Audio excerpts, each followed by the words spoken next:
You're listening to The KYLO Show, and I'm your host, Danny Silk. And I'm Brittney Serpell. The KYLO Show is a podcast where we talk about how to keep your love on no matter what, and why whole healthy families are going to save the world. And it starts right now. Hello and welcome to the KYLO Show. We are here answering your questions. Back live. That's us. We are answering real live time questions with people. This is super fun.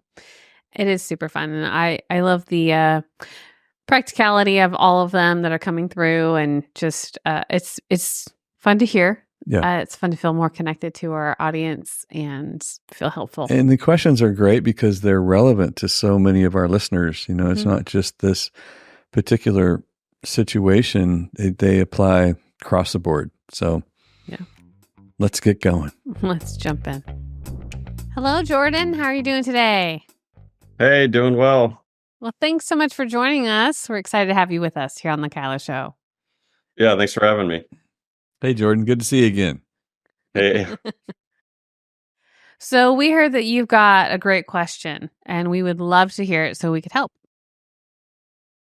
Yeah, I have a few questions. We'll see how much time we have to go over them. But one of the ones was I wanted to talk about boundaries as a pastor. I'm a relatively new pastor. I've been a pastor for almost 2 years now. And I was a youth pastor for about 5 years before that. And so I was just wondering about vulnerability with the congregation. How much insecurity or fear or traumas, if you're feeling these types of things, how much should you be willing to share with the congregation? Are you talking about on a sermon, or are you talking about in a counseling setting or a relationship? I suppose from the pulpit, we could start with, but I would assume that you could go a little deeper in the other relationships, like on one-on-one. Mm-hmm.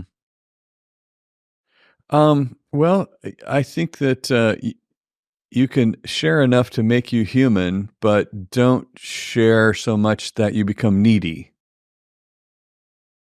You know, once you there's some things that you share that would invite people to come take care of you, and that's a mistake. That is you working out of a wound or some kind of manipulation where you're trying to get people to take more responsibility for you than they should.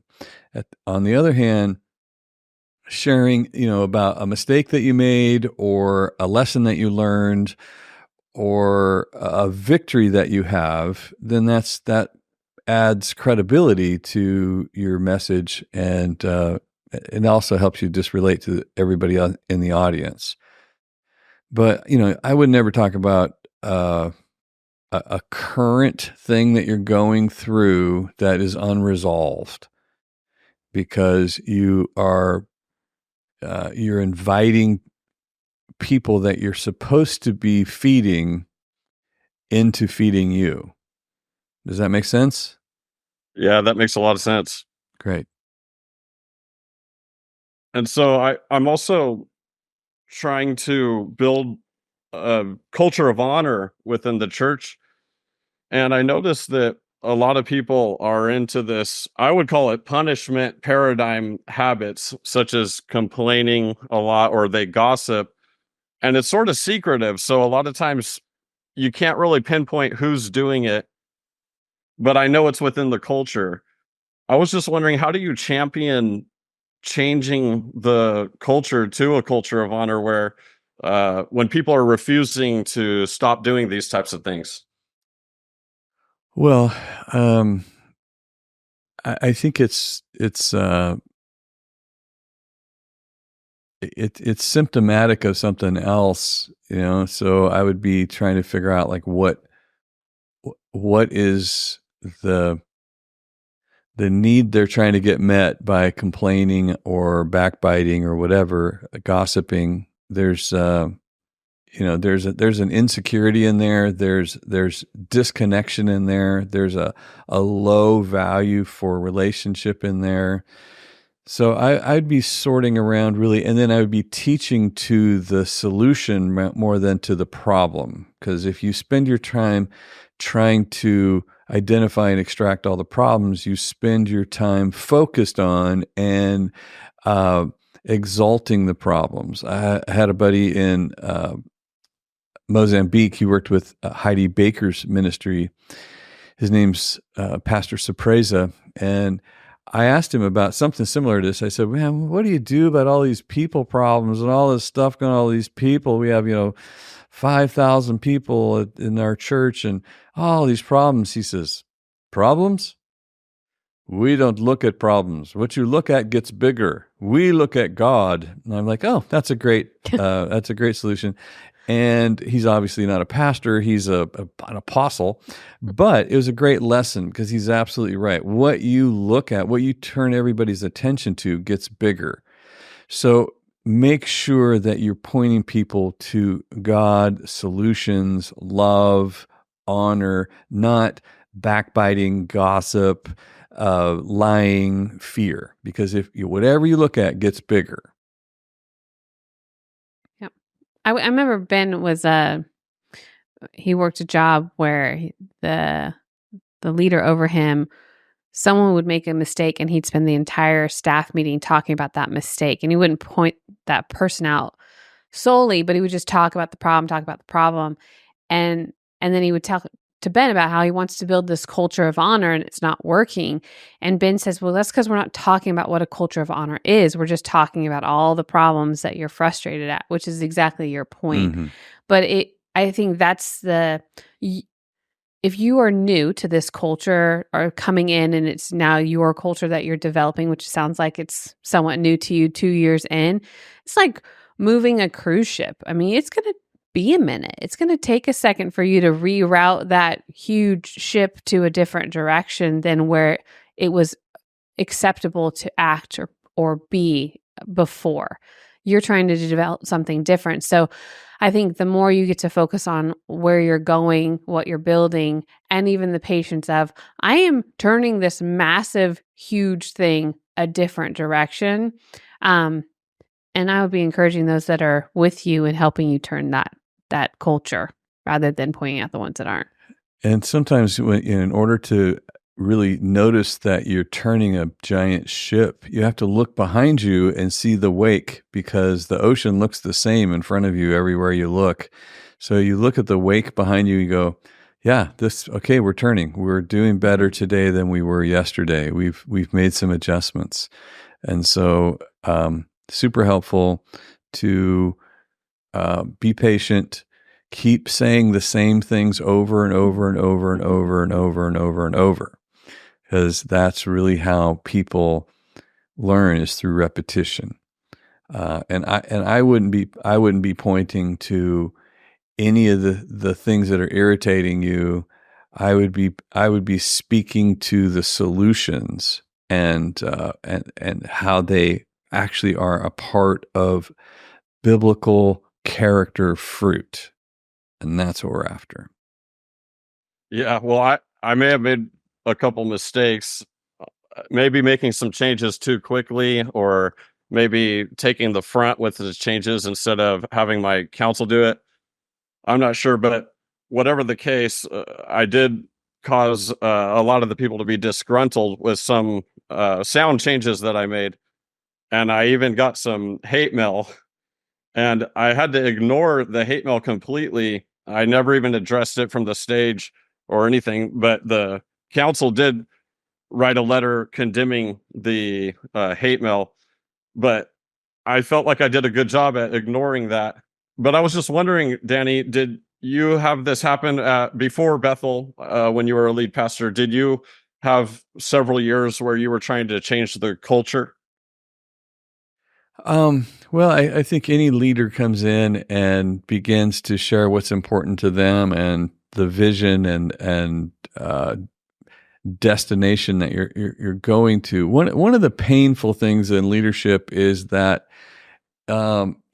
is the process of discovering that you're not everybody's leader. Not everyone wants to go where you're going. especially if you come in and you take over a church, everybody in that church was already going somewhere when you showed up. So you run out in front of them and say, hey, follow me. And everybody has to say, you're my leader. Or they just keep going where they were going anyway. And if you change directions, they just keep going straight. And you're now off finding out who is following you. So that's a painful experience, really, because it feels like failure or rejection when you change course and there's far less people who are following you than started out, because they were on a journey and they were going a particular direction, and they're looking for a leader who jumps out in front of them and stays there. But if he changes directions, you and they both find out they don't have you as a leader, and they may not have anybody as a leader because they're following themselves anyway. But that's not your concern. Your concern really is taking care of the people who are following you. Yeah, and I think a lot of churches, because of that, are adrift, perhaps. They don't have strategy or much vision. They just want to have this stance of, hey, we're set apart. We're going to have like only hymns or stuff like this, where they feel like maybe staying in older ways and not moving into new strategies is something that's honorable.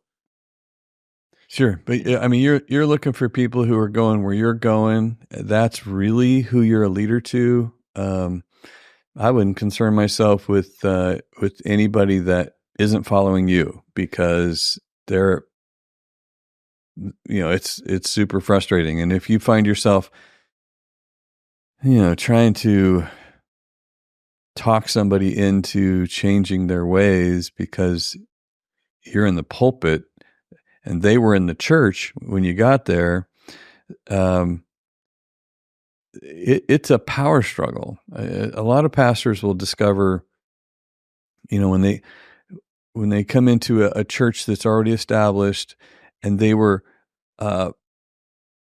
elected in, they'll discover that they're really just trying to find out where this church is going and then figure out how to lead that group to where they were going. They're not the real leader. They're kind of the cheerleader out in front of where these people were going anyway.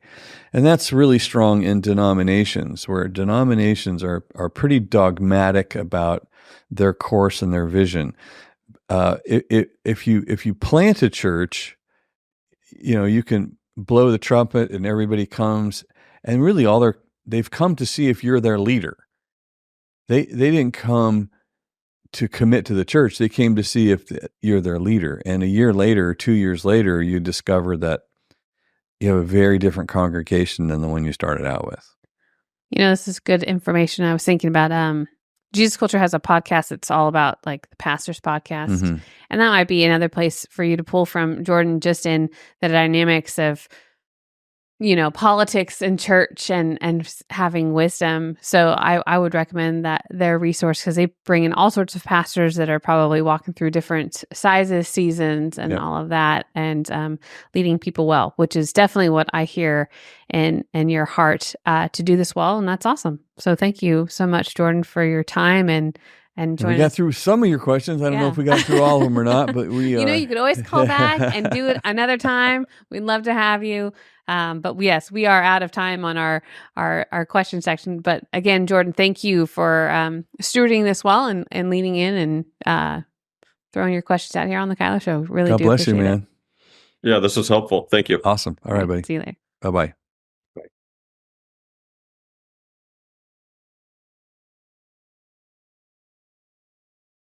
Being a pastor, that feels like it was forever ago. You in the trenches of pastored land. Gosh, I mean, I work with them now. You do that. I feel like it's so far away. But it's totally. I get to go home at night. It's a calling. I mean, you are. It's an anointing. It's an assignment. It's a big chunk of your life, and if you don't have that anointing, it's the worst job in the world. It really is. So people are like, I'm going to be a pastor. I want to be a pastor. Like, whoa. You had better be under the downspout of anointing and assignment there, because it will just kick the stuffing out of you. And it's weird because it's not like a business. It's, it's so weird. I mean, you go out of business, right? If you do a bad job, you go out of business. You do a bad job as a pastor and you get to stay there, and it's just rough. You just end up in this ugly spot. So surround yourself with great people, be accountable, be a team leader, but don't set up a throne. Don't ever try to be the king of your world, because it is painful if you create a delusion of being the guy that understands God and reality. It's like, oh my gosh.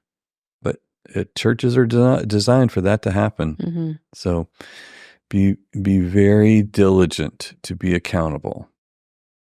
I would think as a pastor, another skill you'd really want to develop is doing confrontation well with love and compassion and the art of understanding, rather than the king reference that you... Right.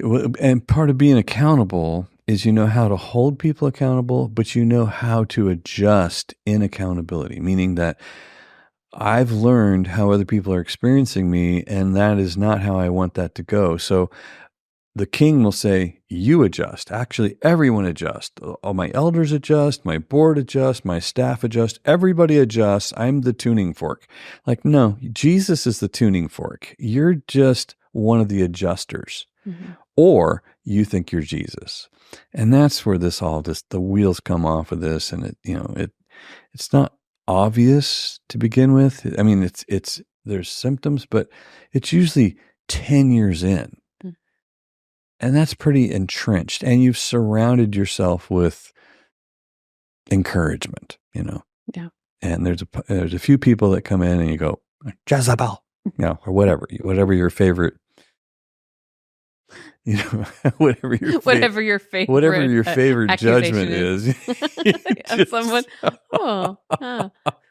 So that's that. Yeah. So it is great to be able to reconnect well. Yeah.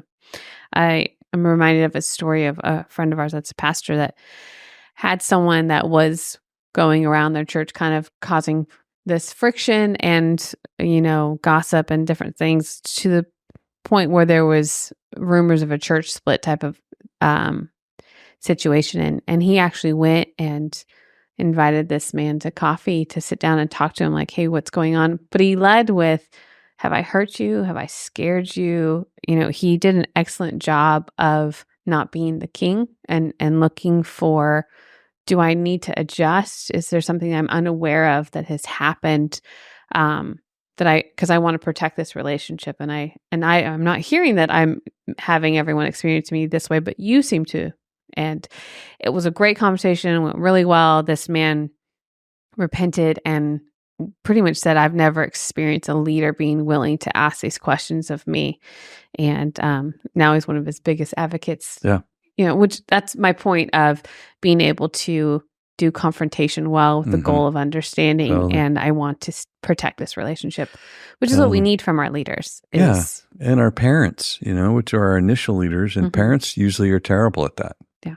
Yeah. Until you learn to be willing to adjust. And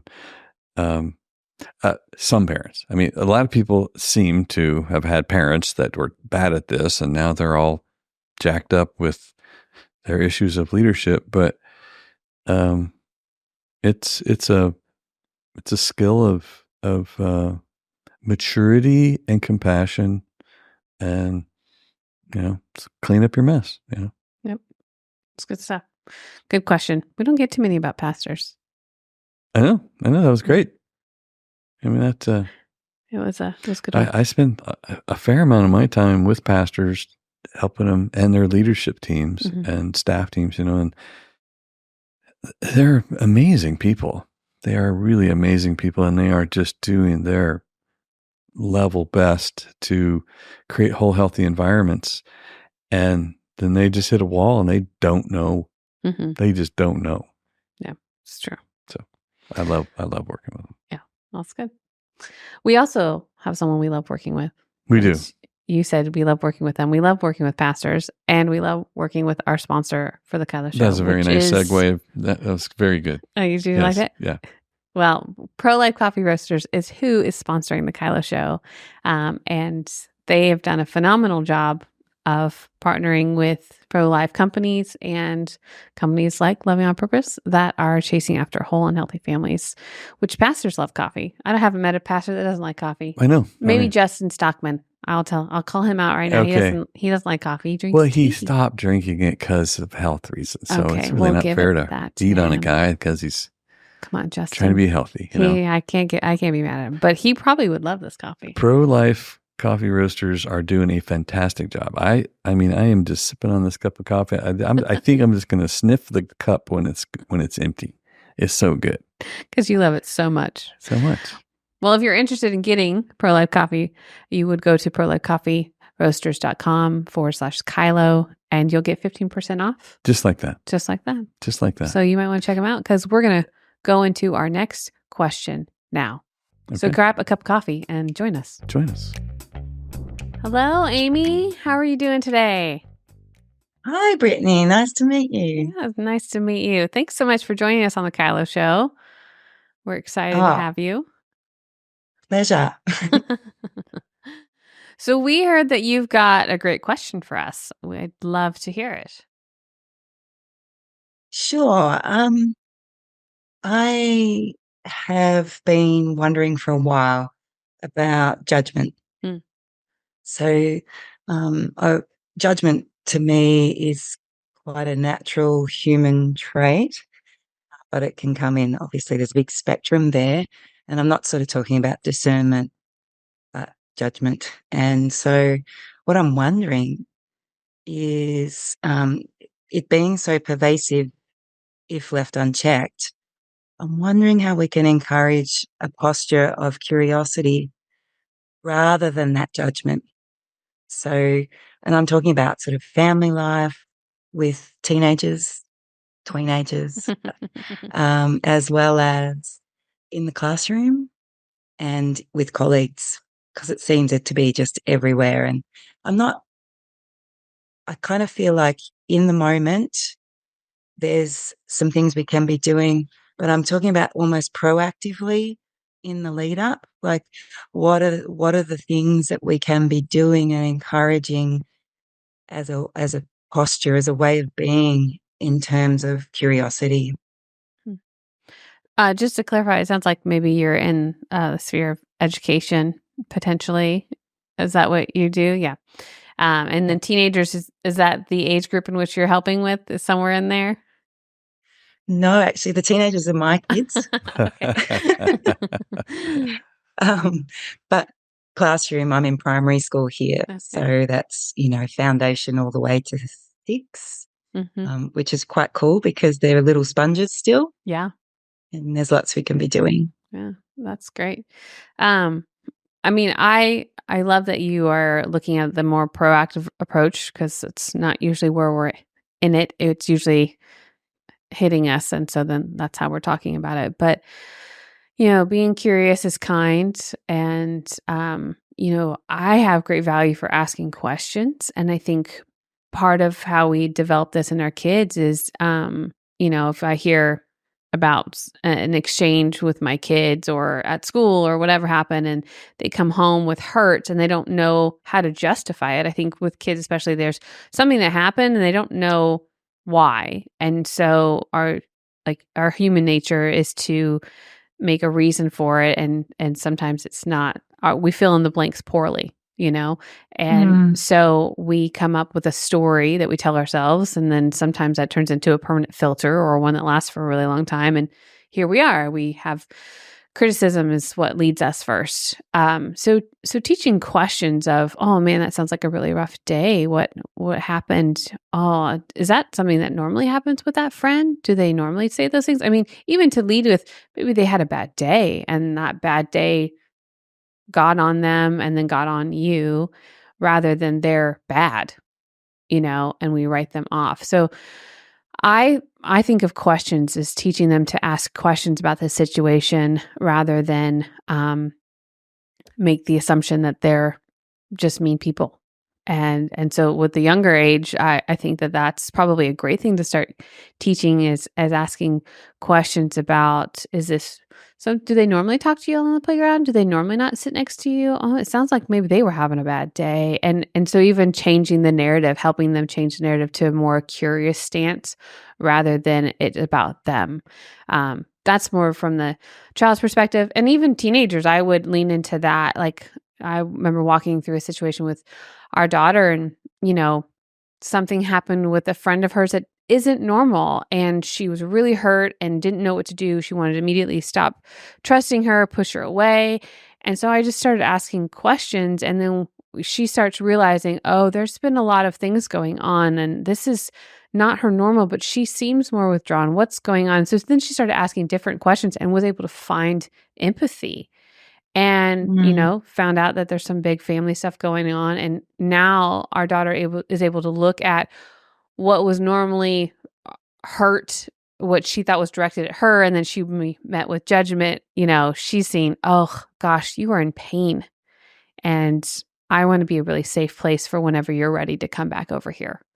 So that's my perspective for as far as the kids and stuff like that. I don't know if you want to add to that or you would answer kind of the colleague side of the question.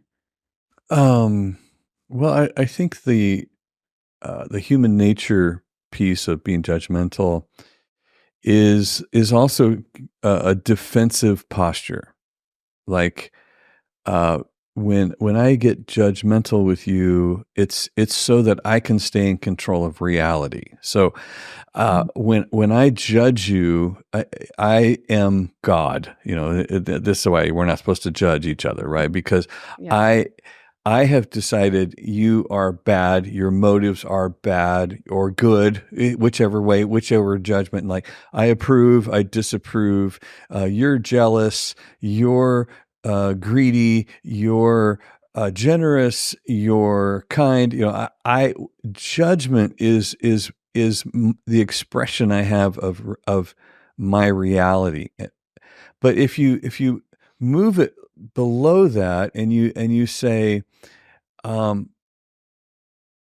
I would like to tell you the truth, not make a judgment of reality. I want to tell you the truth. Now, we confuse those two things. Some people think that their judgments are the truth. No. Yeah. Your judgments are your opinions.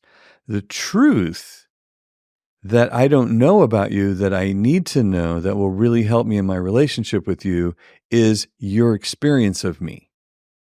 So I get better at telling you about me instead of telling you about you. Because 100% of our arguments come out of, I tell you about you, and then you disagree with that. And then you tell me about me, and I disagree with that. And so we end up in this big old knockdown drag out because I'm trying to define reality for you and you won't let me. And then you try to define reality for me and you don't let me. So rather than, end up in these power struggles and these big, ugly exchanges that lead to offense, I want to get better and better at telling you my experience. And I'm going to say things like, ouch, that hurts. Or, yikes, that scares me and leaves me feeling confused. Or, whoa, I feel run over when you talk to me like this, or when you approach this topic in conversation with one side. I feel overwhelmed. I feel powerless in this conversation. So I'm going to tell you about me in this exchange rather than tell you you're a bully, you're a bigot, you're a racist. That's where all this judgmental, reality defining behavior comes from. And it's just a defense against, yikes, I feel overwhelmed. Ouch, I feel hurt. Whoa. So if we can train our little children to identify how they're experiencing someone and to tell that truth, we can improve the quality of understanding megafold, because we're actually being able to see each other. And I think this is really what biblically is walking in the light together is I let you see me and my experience of you so you have a chance to adjust because you're not trying to scare me. You're not trying to hurt me. You're just opinionated. Mm. Does that make sense? Becomes stacks on almost Yeah. with words. It does make sense. And I'm hearing you say that it would be really valuable to teach young children and teenagers there about difference between judgment and truth, and then perhaps to give them the language around their feelings or their emotions so that they can articulate that. Right. And potentially questions, thinking about, what could be a good question in this moment. Yeah. And part of the issue today is that young people have been taught that their feelings are the truth. Like, yes, they're the truth for you, but they're not the truth for everyone. And so respect is the thing that has to show up in the exchange of this information. So I often use this example. I'll use it here, but my wife and I have a very different experience of my driving, right? So I think we're having the time of our life and she thinks we're going to die. So, who's right? Who's wrong? Who's the truth? Right? That means there's two people in the car. That's all that means. And as soon as I realize that what I'm doing is scaring her, I adjust because I'm not trying to scare her. She's just not defining fun the same way I am. And I enjoy this particular experience and she in no way enjoys it. So if I want to protect our connection, I adjust the way I'm driving. But if she doesn't tell me, I don't know.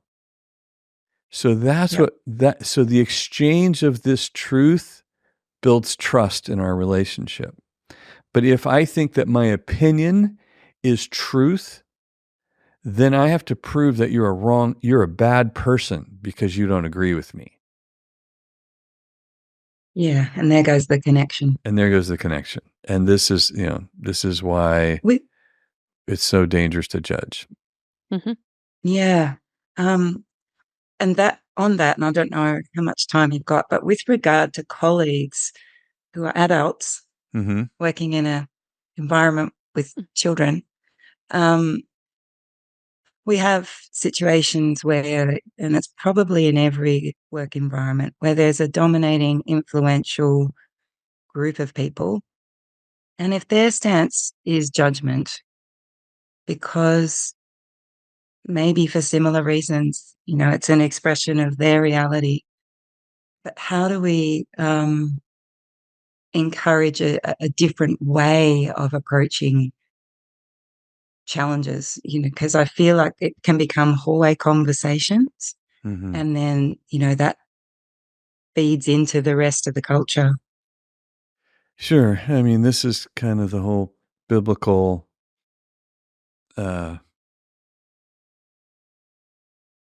effort to shape our culture with each other is to own how damaging it is for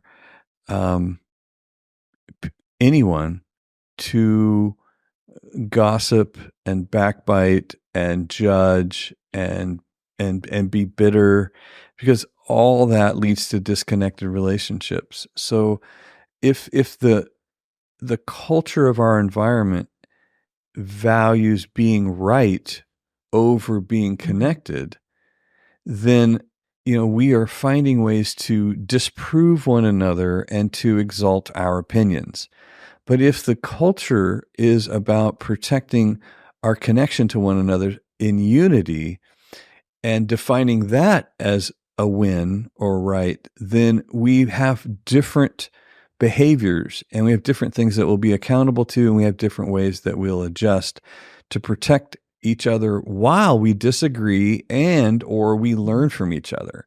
So an academic environment is a great place to learn, but it's also a treacherous place to navigate somebody who has to both be right and win.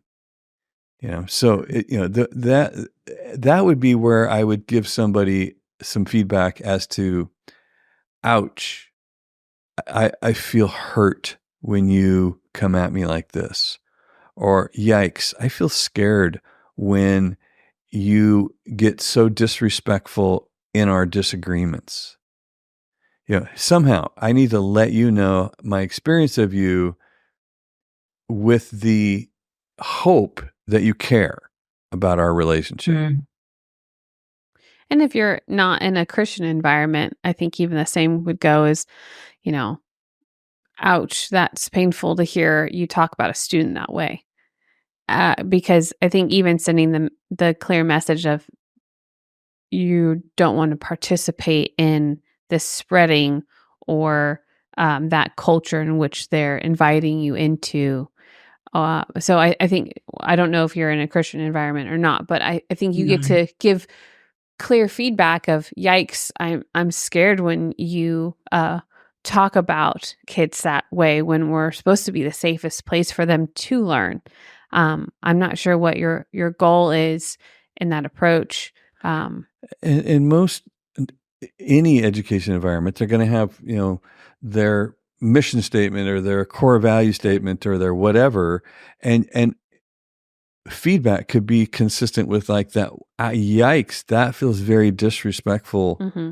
And, we have a big word painted on the side of our building that says respect. Yeah. How are our kids ever going to extract respect into their character if the leaders here are this disrespectful towards each other? Mm-hmm. And that, there would just be a yikes that pops up every Mm-hmm. once in a while when we have a display of violating our own culture. And that's where you get to lead, Amy, I think, is your courage to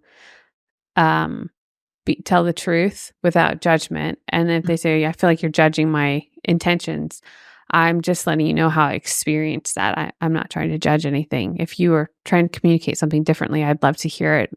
Maybe I misunderstood you. I mean, even that clarity, especially if it's not in a Christian environment and they're not used to this language.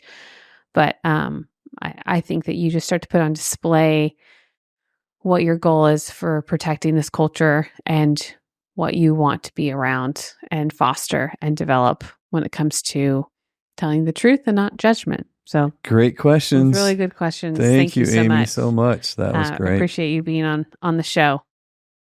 Appreciate you. Thank you. Thank you so much. Great. It's really helpful and lovely to be in your e-presence. Thank you. All right. We'll see you later. God bless.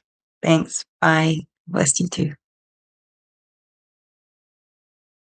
Well, it sounds like she's going after setting a standard for culture. Whole healthy teachers. Mm-hmm. That's another slogan we could make. We need that for. I bet you we could sell quite a few of those. Yeah, we could have dropped right there. Loving Our Students on Purpose by That's Brittney true. Godwin. I forgot about that one. That would have been a great. I'm sure she's listening still. Resource. So, Amy, go check that out. Hopefully she. It sounds like shipping might be slightly easier to her than it is over here. I don't know. Yeah, it is an I didn't catch Aussie where she was book. from, I don't know how that would translate. I just gave away a Dragon Slayer book to a guy in South Africa I discovered after I promised it, but it's true. You're welcome. Mm-hmm. Again, the true thing. I'm still waiting for that book to come out. You put Dragon Slayers in front of it, but the difference between telling the truth and judgment, I think it would be a good seller. Yeah, it is definitely a aptly spoken word in due season, like apples of gold and settings of silver. It feels very, very confusing to people to differentiate between judging and just letting you know how I'm experiencing this.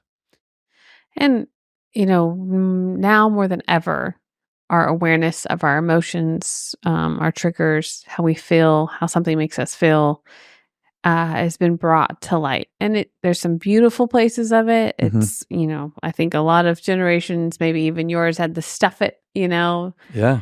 And so now it's out like never before. Yeah. But there's not very good direction or guidance. And my emotions, my triggers don't necessarily mean that they're everybody's. And so that's creating some confusion for the younger generation that is so happy to be able to express their emotions, but to be guided in them. Right. Like toddlers aren't right.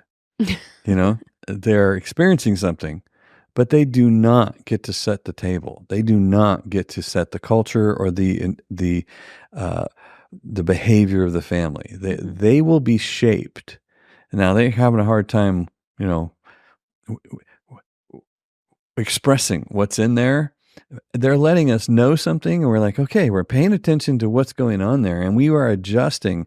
But you're not the leader of this, okay? And so when we teach people, if you just blow up and throw a tantrum, that all of us are going to give you what you want, then we teach you that your anger is power. And that's just a horrible lesson. That's how you end up with tyrants. Yeah. And you don't want those leading your school, and you don't want those leading your home. Oh yeah. Yeah. Or anything. I don't want any tyrant leading anything, but that mixed with mob mentality is just such a destructive force in our world today.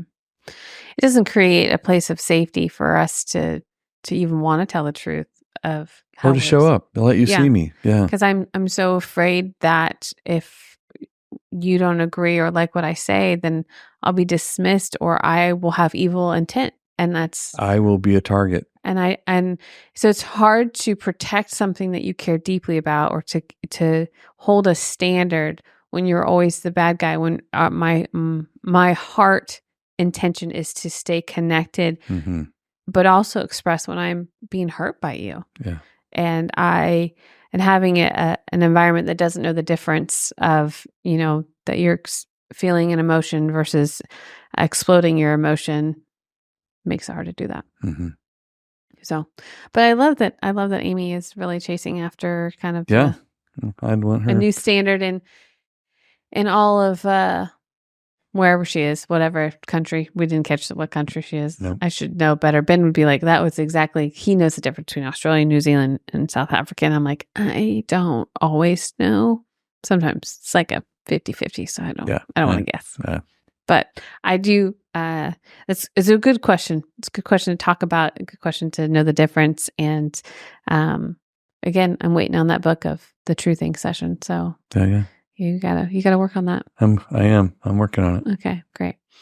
Well, here we go. Another great episode with great questions that people are directing their lives towards becoming whole and healthy, and they are wanting to create whole and healthy families as well. So thank you so much for listening here on The KYLO Show. We will see you next time. Thanks for listening to The KYLO Show. To submit a question, go to thekyloshow.com. Never miss an episode by subscribing to Apple Podcasts, Spotify, and the Loving on Purpose YouTube channel. And don't forget, whole healthy families are going to save the world. See you next time.